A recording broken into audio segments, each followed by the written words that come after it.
Well, hey, friends, welcome to the GI Justin channel. I want to thank you guys for showing up today. Interesting things to discuss with you today in a realm of warfare that is quickly becoming, in my opinion, the next big front, and that is the cybersecurity realm. There are each country we have has both offensive and defensive cybersecurity, and as part of that cybersecurity, a lot of third-party actors get involved where different non-nation actors will do everything they can to damage a country for the sake of another country. One that has recently come to my knowledge that is a very interesting one to discuss is a attacking cybersecurity co-op called Killnet.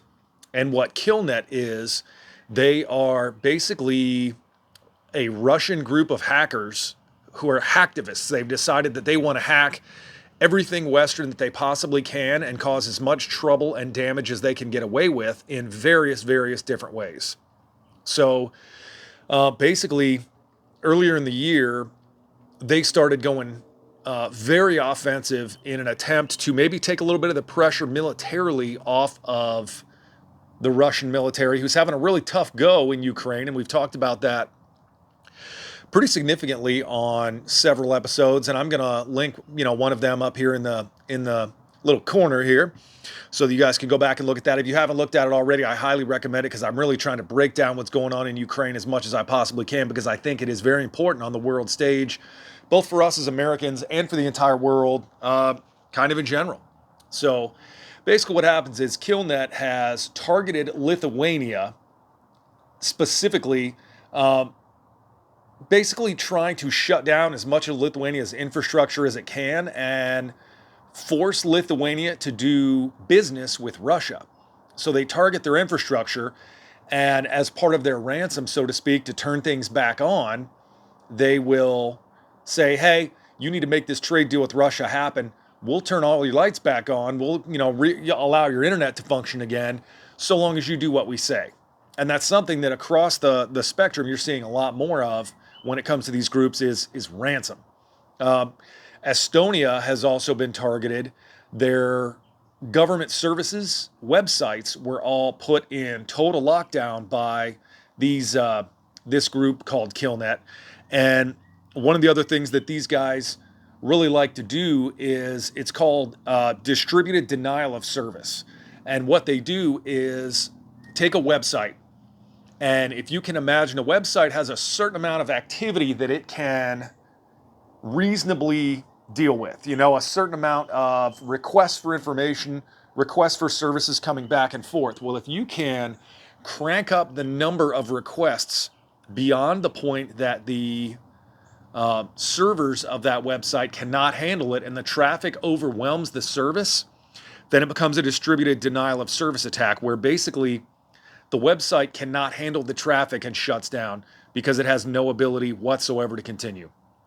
So the plan with all of these sorts of attacks is to become as much of a nuisance as possible, not necessarily become a menace to get enough on the radar where countries and companies who do cybersecurity will spend the money to stop them, but to be enough of a nuisance that it is worth paying them off to get rid of the problems.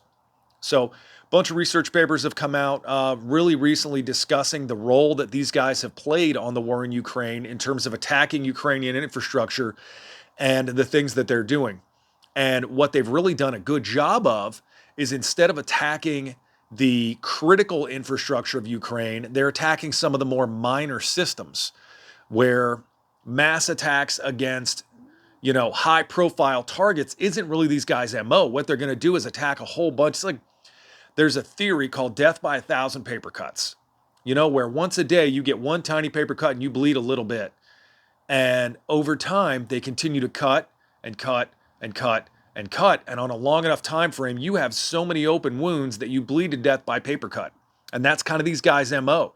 They're very good at being crafty and having a PR campaign that makes these big splashy announcements with, pictures of the inside of someone's website, or they'll add their watermark to the basic website. So, if you go to, the Ukrainian Ministry of Defense, when they hacked that briefly, what you would see is the Ukrainian Ministry of Defense website, and their logo is a watermark behind it.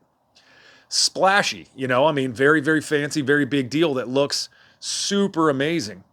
One of the things that's interesting about the war in Ukraine is, as Killnet is Russian based, Ukraine does the same thing and mobilizes its IT and people from across the international community who are interested in assisting them and doing these things with fighting back and becoming the IT army of Ukraine. So it's really interesting. We're seeing this big back and forth kind of in the first time that we're seeing it, where information technology, cybersecurity armies are kind of going at it and disabling each other's abilities to make war as well. So what you'll see, and what we're kind of seeing the first days of, is the IT army of Ukraine and Killnet going back and forth, targeting each other like financial institutions and other places where they can do that, where they're trying to one up each other, basically, where Killnet will attack a financial institution in Ukraine, and then the IT army of Ukraine will turn around and attack 5 financial institutions in Russia.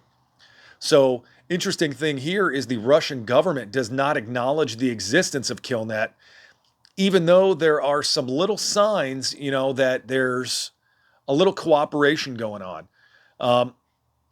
It makes Russia a little bit responsible for what's happening, but at the same time, it's kind of like it is with 007 style stuff, where we're talking about, well, if we don't acknowledge that you exist, if you get caught, we just say we never knew you. We didn't know you were there.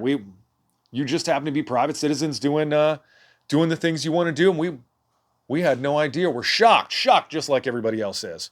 So the thing about these guys that is interesting when it comes to all this is the things that they're doing are advancing in their complexity as well. They recently announced, and this is the big, splashy, big ticket item that I think more than anything shows that these guys are gaining in their ability and their experience. NATO, the North Atlantic Treaty Organization, it's made up of all the Western allied countries that basically are drawing the red line in the sand, so to speak, with Russia and telling them, hey, you will go no further. Ukraine is it. If you try to make any further moves, it's game on. These guys came out and announced and showed pictures that they had infiltrated the NATO website and the NATO infrastructure of information technology. We're able to do a distributed denial of service on about 40% of the NATO website.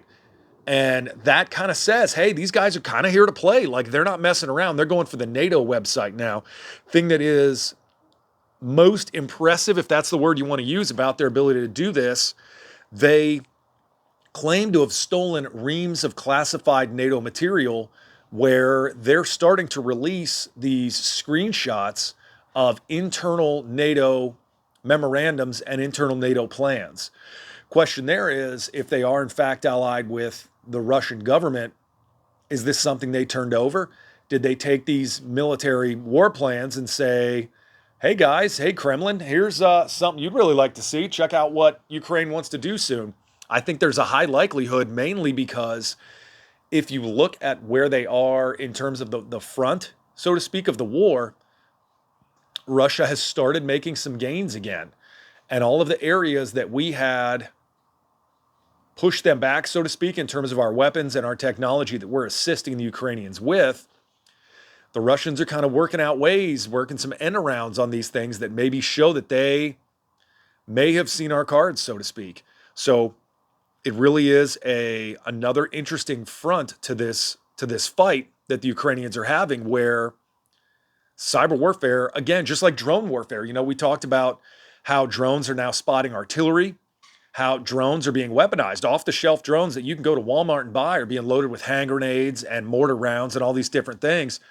I mean, you can look on lovely YouTube here and some of the other platforms, and you can watch these videos of trench warfare unfolding, but at the same time, drones are flying overhead and dropping hand grenades in trenches. So we're seeing some new style of warfare when it comes to this Ukrainian conflict that we have not yet known. So it's a really amazing, interesting delve into what, the brand new warfare is going to look like in today's day and age.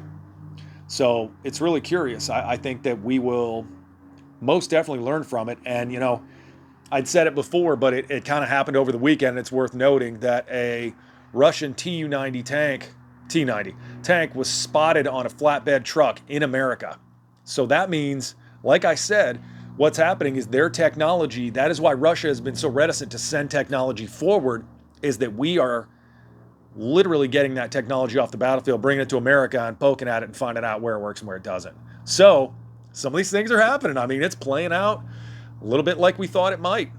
So this is an interesting story. I think it's going to continue to unfold, and I'm going to keep watching it because I think that this is really, like I said, it's kind of the fourth pillar of warfare, the direction we're headed, is that, you know, the more connected we get, the more interesting it would be to see if our military can stay ahead on that level, because Russia and China have proven that the theft of information is one of their strong suits. So thank you guys so much for watching and subscribing to the channel. I really enjoy bringing this sort of stuff to you guys and breaking it down in a way that makes sense through my background. So I love when you guys comment on all this stuff. I appreciate that too. So thank you guys so much for watching the channel, and have an awesome day.